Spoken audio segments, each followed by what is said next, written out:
Untuk mencegah adanya pungli yang dilakukan oleh oknum yang tidak bertanggung jawab di lalu lintas, Polda Sumsel memberlakukan sistem e-tilang.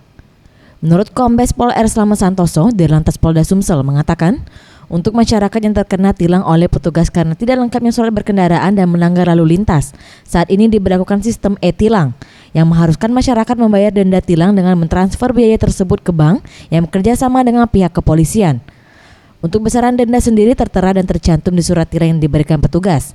Dengan cara ini masyarakat tidak melalui proses persidangan untuk membayar tilang. Masyarakat apabila yang melanggar itu tidak berkontak langsung dengan petugas sehingga masyarakat bisa langsung membayar lewat bank. Apabila tidak bisa menggunakan ATM atau tidak punya ATM, bisa manual ke bank tersebut. Nanti struk dari pembayaran itu bisa ditukarkan kepada petugas untuk mengambil barang bukti yang telah diamankan oleh petugas. Ia menghimbau kepada masyarakat yang menemukan dan mendapati petugas kepolisian yang meminta uang dengan alasan yang tidak jelas pada saat berkendara untuk dapat segera melapor dan petugas yang kedapatan melakukan hal tersebut segera ditindaklanjuti.